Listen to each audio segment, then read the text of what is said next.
This car is pure. They built it literally to just annihilate, and I could do this all day long.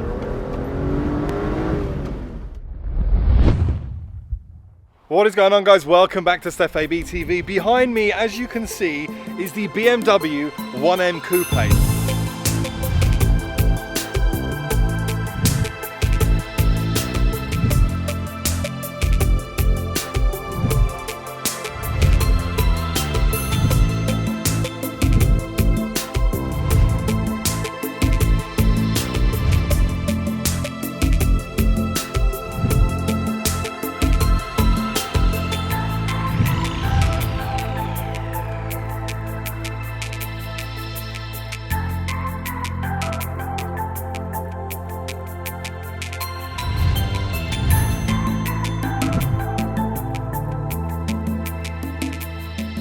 I mean, in my opinion, the BMW 1M Coupe, whatever angle you look at it, it looks beautiful. So let me add a bit of context behind why I'm in the BMW 1M Coupe. For those of you who subscribe to my channel will know why I'm in this car, and especially those of you who follow me over here on Instagram, because you would have seen me trolling Instagram with a load of photos of this beautiful, beautiful car. And the reason for that is, if you're new, we do automotive content and all that good stuff, so make sure to subscribe. But I basically went to Le Mans with BMW UK. It was an absolutely fantastic trip. I could probably classify it as one of the best weekends of my life. I'm not even joking about that. It was technically everything about that trip was absolutely insane. But cut a long story short, is I drove down to Le Mans in the BMW i8, which for you guys who are subscribed would have seen that video already. And I drove back from Le Mans in this little thing here. So I've racked up quite a bit of mileage in this car. I've had some opportunities to really punch it a bit and really get a bit of a feel to the car. The 1M itself it's a punchy, short wheelbase turbocharged car. At the heart, it's running a 3-litre 6-cylinder twin-turbo engine that forks out around about 335 bhp and around about a 370 foot-pound of torque. It's rear-wheel drive with an LSD, and BMW claim a 0 to 60 time in this thing of 4.8 seconds, which, when you think about it, this is a 2011 car, so it's been around for about, what, 7 years now, and even to this date, for me, it doesn't look dated whatsoever. It still looks awesome. I know the M2 is kind of like a bit more of a modern version of this car, but they didn't only make 450 in the UK of the M2s. This, for me, is going to be an appreciating asset, I feel. I might be completely wrong. But I look at things like the M3 CSL. You know, those a couple of years ago, they were going for around 30 odd grand. And now you can't pick one up for less than, what, 60 grand or 55 grand or more even. You know, I'm talking about that now. The prices will probably keep going up because of the supply versus demand. So I guess from an investment perspective, if you can pick this up now for 40 grand, I don't think you'd lose much money on it. I mean, a lot of people have said that this specific car, the 1M Coupe, is BMW's product that sprung back to life what it's like to drive a little sporty coupe. A lot of people say the E30 M3 was the last car before this. Now, I'm not necessarily sure if that's the case. I drove an M3 CSL in France, and you guys would have seen that video. And for me, that's still like one of my iconic cars. I love that car. I always wanted that car, and in the end, it was just too expensive at the time, so I ended up buying an E46 M3, or two of them even.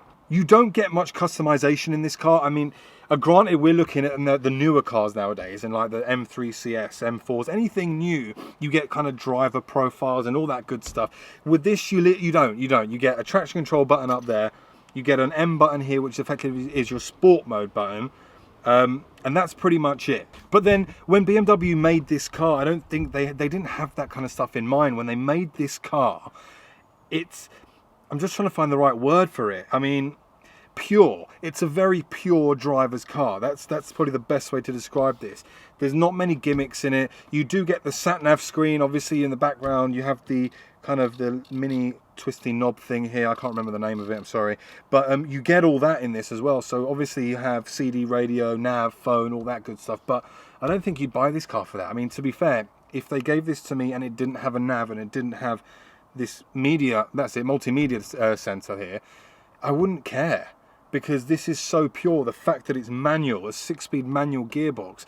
It's rare now to find a performance car in manual which doesn't have a better DSG version gearbox, you know, from a 0 to 60 time, whereas this just made in manual, and it's just insane.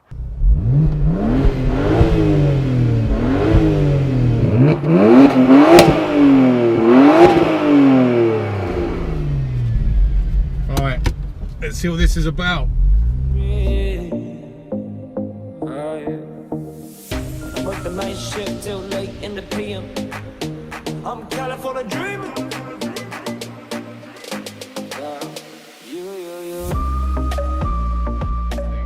So one of the things that I found when I was driving it, and I don't know whether it was just me or it's just the car, is you get this really cool overboost piece that's kind of built into the car around about the 3,000 RPM. It really just pumps in that extra bit of kick.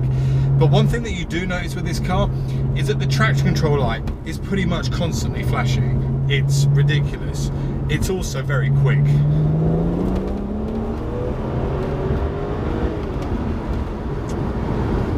It just picks up its speed so fast.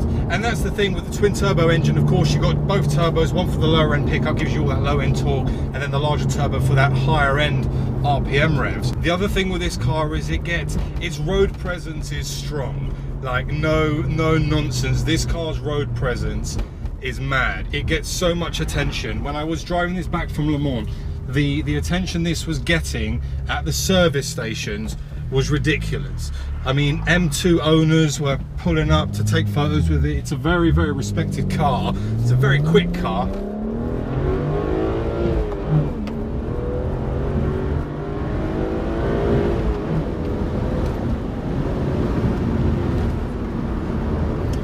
It does brake well, although people have criticised the brakes on this car, which I'm not entirely sure why. It's they're fine, they stop you. I mean,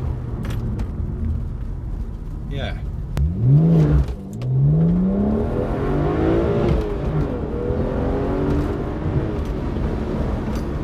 So the MDM traction control setting, if you like, effectively what it does, it allows for that little bit of slip, not enough to kill you and throw you sideways completely, where you need to really, you know, deal with the oversteer.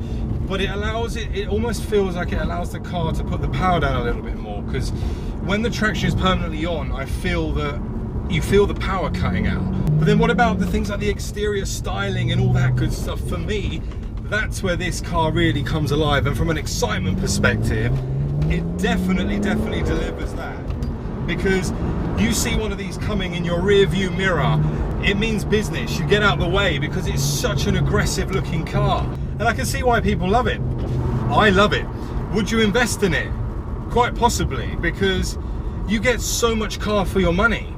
It's still 40 grand, don't get me wrong, and it is ultimately still a 1 Series, and what you get from a spec perspective on this car, from a tech perspective, sorry, isn't that much. But again, like I said earlier on, this car wasn't built, you know, to drive itself or to auto slow you down, you know, to have 3 or 4 different driver profiles. This car is pure. They built it literally to just annihilate, and I could do this all day long. It just handles so good. It handles unbelievably well. And it sounds great, and I do think there is a couple of criticisms that I'm going to point out, because what I found when driving to Le Mans, the cruise control. Now the cruise control itself, I've got no issues with it. In fact, I love it. I love cruise control in general on cars. It just, particularly on long journeys, it just makes everything so much easier and so much more chilled. But what I found with this and the positioning of it, it's literally just down here, which is a bit weird. And I often found when I was engaged in cruise control and I wanted to slow down because I was getting too close to the car behind, I would be pushing the light button instead. So people were thinking, why is he flashing me? And I did that, I'm not going to lie, about 15 times. And each time I did it, I told myself, it's okay, I'm going to learn. Didn't learn. You want a car to excite you. You don't want a car just to do everything for you. And that's what I love about the 1M Coupe. It's simple, not too simple, but it does just enough to tick the box for spec tech and all that good stuff, whilst just keeping it a pure, engaging driving experience. That's kind of my summary. I'm hoping that all made sense. So I guess the title of the video, should you invest the 40k price tag on the BMW 1M Coupe? I would say yes if you've got the money, because I think they're only going to go up one way. Guys, that's going to be the end of today's video. My name's been Steph. You guys, of course, have been awesome. Make sure to hit subscribe, make me happy. And of course, I'm going to see you all very soon on the next one. Thank you very much for watching. Bye-bye.